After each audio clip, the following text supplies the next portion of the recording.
Hello everyone and welcome back to the home of FIFA. This is the final Living Football episode before the FIFA World Cup in Qatar kicks off, so we hear about FIFA's top safety measures at the tournament. We speak to a FIFA World Cup winner and we will introduce you to an ingenious boy from Brazil who has not let his blindness get in the way for his passion for stickers.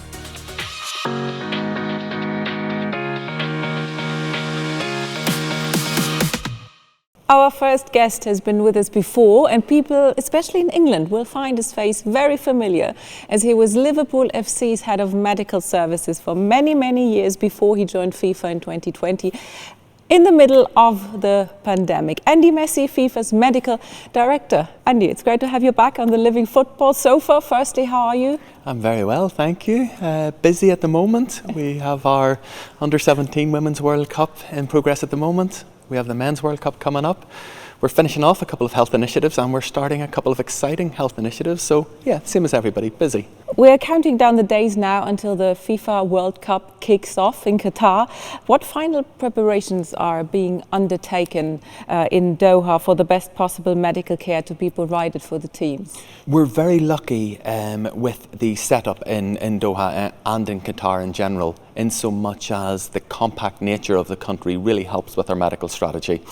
We are able to pull a lot of our medical services into centralised locations to effectively form a polyclinic. And what that means is that we can get the best medical brains in one central place that can help to treat or advise on issues such as COVID or musculoskeletal injuries or concussion or cardiac health. And that really helps the teams to have access to the best brains to support the team doctors in the job that they need to do. Andy, FIFA works alongside team doctors, and you also held a workshop for the participating FIFA World Cup teams in Doha earlier this year. How important is this, let's say, close relationship? It is paramount in my job to have that close relationship with the participating member association team doctors and medical teams. Whenever I came to FIFA a couple of years ago now, my remit was to increase the health and safety and performance of players.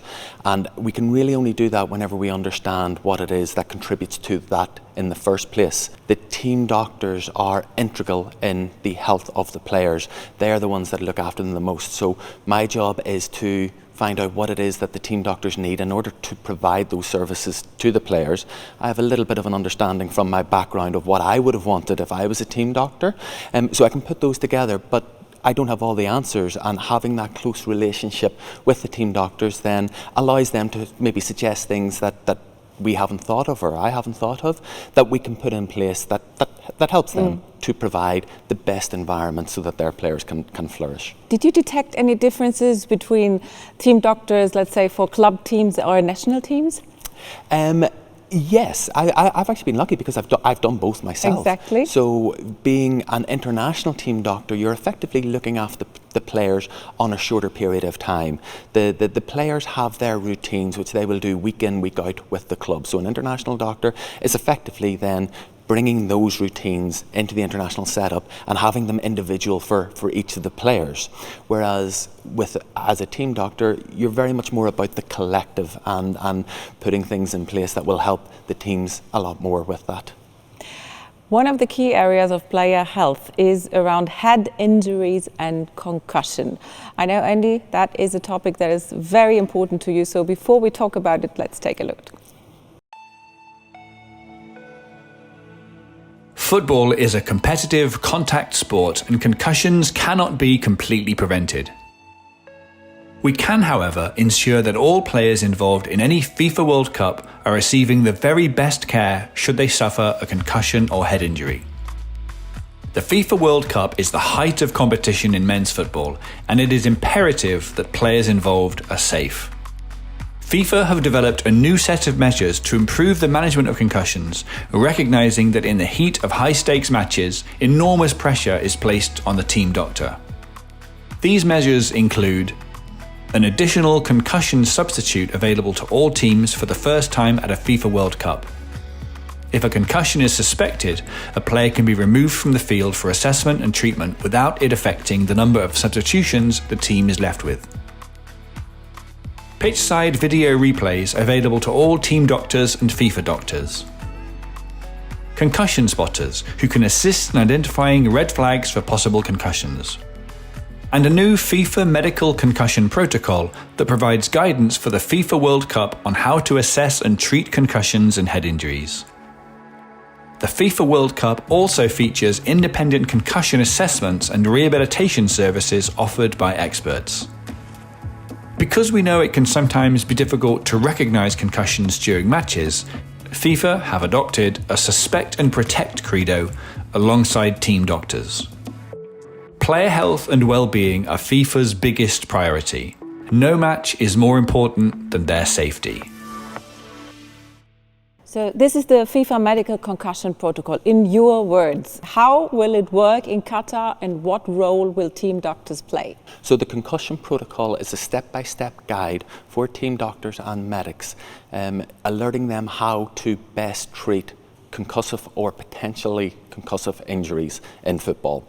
It begins with baseline screening of all players, and this gives the team doctor not only a chance to understand how an individual player's brain normally operates, but to educate that player on the gravity of concussive injuries, or brain injuries as we like to call them. And that is seen right throughout the protocol. The protocol will then also look at the acute management of concussive injuries and develop that right through the rehabilitative stages in order to get a player back to playing safely football at the level that they were at beforehand. But the problem is everybody wants to play. You know, the players want to stay on the pitch. It's the FIFA World Cup. So what are the biggest challenges there for you? Our challenges are in explaining the importance of what a brain injury is and explaining to people what that actually entails. Now, it is not the same as, say, another injury, which is very overt. Sometimes a concussion can take 72 hours to manifest itself. So we work upon the credo of suspect and protect. If you have signs or mechanisms that maybe suggest that there is a concussion, then the idea is to remove that player. But this all fits in the brain health concept, the 9-point brain health concept that FIFA are looking at as well. The protocol is one thing that the doctors can follow, but we want to be able to put into place things that support and assist the team doctors to make the right decisions.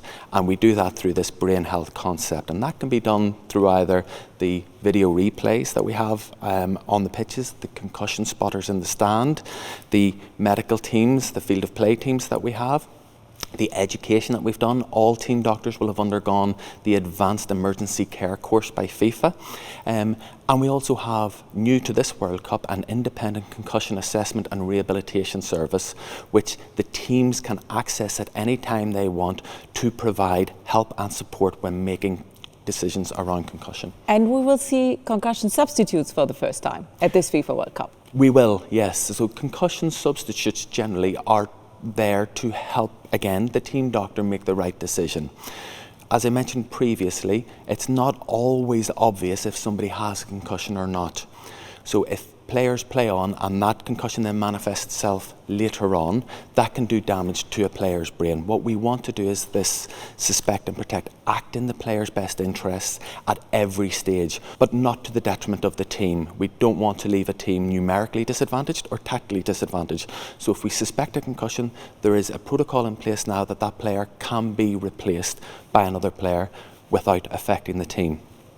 Everything that FIFA do is to support the team doctors. The team doctors are in charge of their players and the health of their players. They have the autonomy to make those decisions. Our job at FIFA is to supply as many tools and help and assistance as possible to support them in making the right decisions. You're so passionate about it. Is there any personal reason you became such an expert in that field? I wouldn't claim to be an expert in that field, but I would claim to be extremely passionate about it. I have played football in the past. I'm probably as at risk as anybody else for developing the long-term consequences of head injuries. I have got a family history of it myself, so there's a lot that I want to do. I joined FIFA to try and make a little bit of a difference, and brain injuries is top of my list. That's the one that we can focus on and get a lot, not just at the World Cup, but throughout every level of football. What we do at the World Cup will be evidenced at grassroots football, so suspect and protect is our credo that we stick to. And you joined FIFA in the middle of the pandemic. So this is the first FIFA World Cup to be held since the COVID-19 pandemic. Qatar 2022 presents some unique challenges for team doctors, medical officials and FIFA's medical team. What are the protocols in place for that? COVID has effectively doubled our workload. Now we seem to be in a good place whenever it comes to the pandemic throughout the world. However, our numbers are rising throughout the world globally. It'll affect different countries in different places. Our protocols have been put in place to try and, again, protect the health of the players, but also to protect their performance. You know, COVID is a viral infection and will affect different people in different ways, and sometimes that means performance. So what we want to do is to ensure that we limit the spread as much as possible. It'll be very, very difficult for me to sit here and say we're going to have a World Cup where no player gets COVID.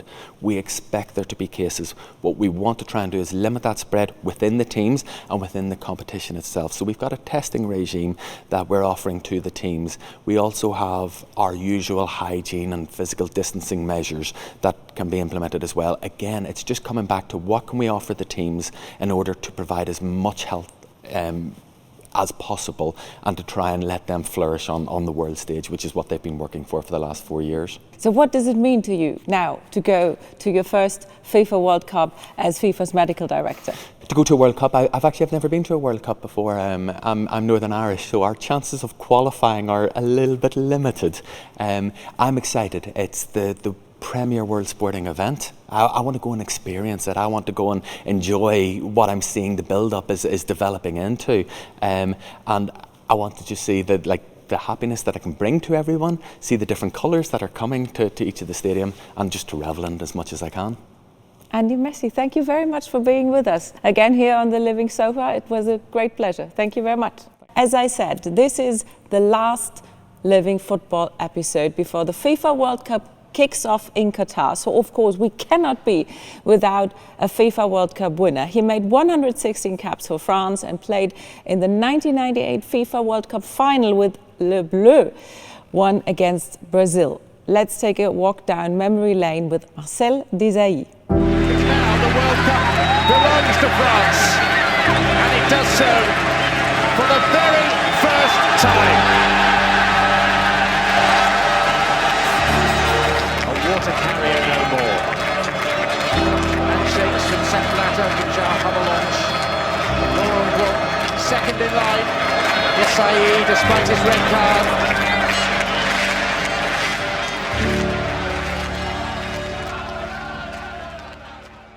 Since ending his career, Marcel has focused on environmental protection. He's part of FIFA Save the Planet campaign and wants to encourage all of those attending the FIFA World Cup in Qatar to focus on recycling whilst there. We are very happy to have him joining us now from Paris. Welcome, Marcel Desailly.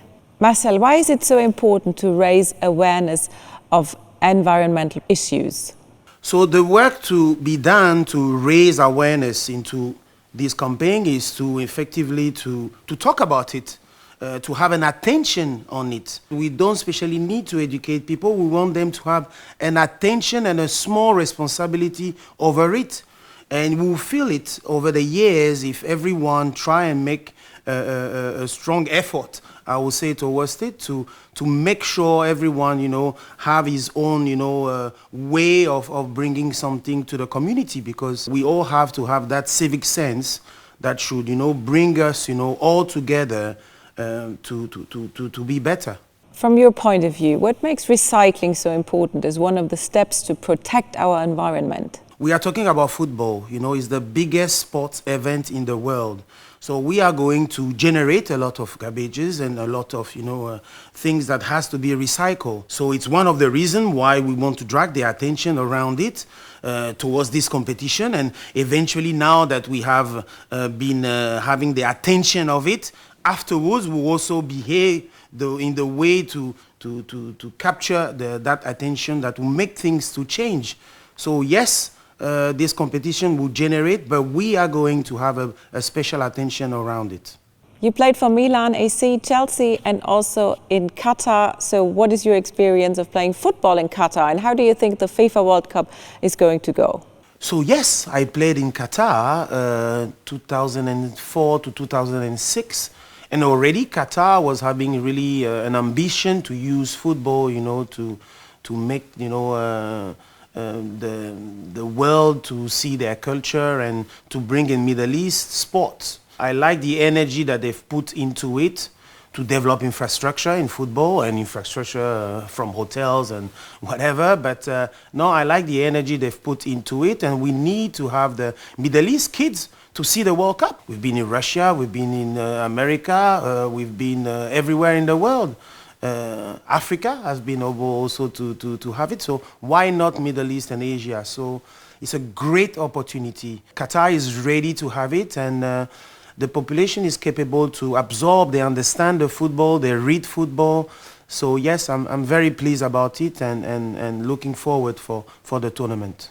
Marcel, we saw the pictures, but if you could take us back again to this evening in 1998, the FIFA World Cup final against Brazil, you've lived through it many, many times before, but what are your memories of that day in Paris? You know, it's been almost 24 years. But when you think about it, it's like it was yesterday. It's World Cup. There's only the World Cup who can bring this kind of magic.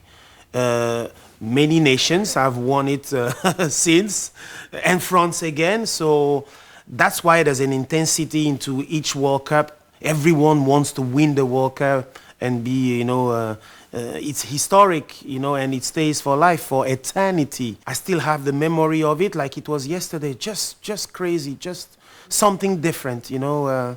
In France, there's been, you know, a motivation around it that has been unique in the Champs-Élysées, Zidane, et un, et deux, et trois, zéro, you know, all these songs, all this motivation. Suddenly people started to love France, to love French. People have gotten job easily because France won the World Cup. There's a whole lot that comes around a victory in the World Cup, so we have those memories. And we do have these memories too. Thank you very much, Marcel Desailly. Thank you for your time and also for your passion for environmental protection. Merci beaucoup. And we want to close this episode with a touching story from Brazil. Meet Pedro, who has not let his blindness get in the way for his passion for stickers. Pedro had the great idea of adapting the Panini World Cup album to the tactile reading and writing system for the visually impaired. FIFA and Panini answered the call. Here is Pedro with his sticker album.